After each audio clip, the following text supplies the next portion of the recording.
This week, they are coming out with the Turbo Boost, which will include the Puzzling Cartel chip, most commonly known as a Dinar. What you can buy with a Dinar is any raid trinket, raid weapon, or very rare item, or you can also buy dungeon trinkets on MythTrack. The prerequisites you must meet to buy these items is for Mythic raid items, you must kill the respective boss on Mythic. For example, to buy a House of Cards, you must kill Mythic One-Armed Bandit. For Mythic Plus items, you must time every key on a 12, and for heroic raid items, there is no requirement. You will get your first Dinar next week with the release of the Turbo Boost. The second Dinar will be 3 weeks after that, and the third Dinar will be 3 weeks after that. You get the Dinar by doing a weekly quest every week to kill 4 bosses on any difficulty or do 4 dungeons. We don't know if there is catch up yet. Now for the items you should buy with the Dinar, I think it is an undoubtable purchase on 3 items. The Jastor Diamond on Mythic or even Heroic is far better than a max level ring. The Improvised Seaforium Pacemaker is your best trinket everywhere. And your second trinket can just be Signet of the Priory, but House of Cards is slightly better for some builds. If you get any of those items from your vault and you're a Mythic Raider, then you could consider getting some other raid items, such as Test Pilot's Go Pack, 1 or 2 Gallywix weapons, or an Eye of Kezan. I will go into more depth on all of these items. The Jastor Diamond is undoubtedly the best ring. A 681 crafted ring is simming 1% below my heroic Jastor. It is also pretty unlikely to even get the drop, let alone win the roll.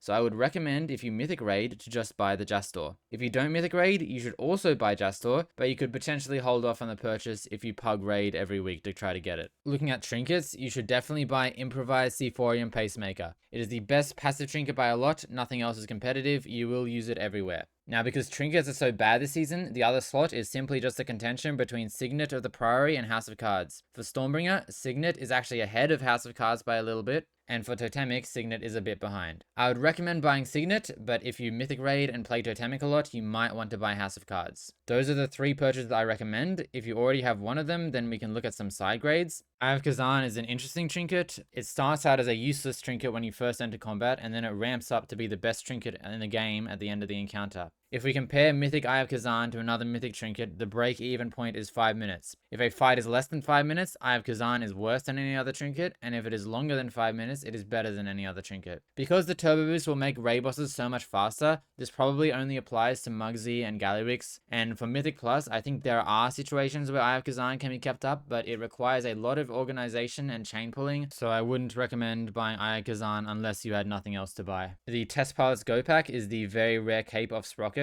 It doesn't provide damage, but I've actually found this on use, which gives you a burst of speed, to be very useful, and it has saved me from death at least 10 times since I've got it. I wouldn't buy this if you had any DPS relevant upgrades to get from Dinars, however, I would personally get this as my 4th Dinar option. Now, to look at raid weapons from Dinars, the Gallywix Iron Thumb has a minor cantrip effect that is a ramping dot on single target. On a raid boss, it is a reasonable gain, but on a dungeon boss, it doesn't have much time to stack up, and on AoE, it is pretty much useless. This weapon ends up doing 0.1 to 0.2% dungeon overall. It is not very significant. But also, if you're killing Mythic Gallywix, not many classes can even use this weapon, so if it drops, it does likely go to you. I personally wouldn't purchase this unless I had nothing else to purchase. And also a note, it is not unique equipped, you can equip 2 of them and the cantrip stacks. And the only other consideration for Dinar is if you are not a Mythic Raider, but you have joined a first 2 pug and killed Cauldron on Mythic, you could consider buying a crowd favorite fist weapon if your main hand is a 681 crafter weapon. Obviously don't buy it if you got a 684 main hand from Vault, or if you will ever kill Mythic Gallywix. Now, for what not to buy with Dinars. The Capo's Molten Knuckles very rare fist weapon from Mugsy is not good for Enhancement Shaman because it has no stats.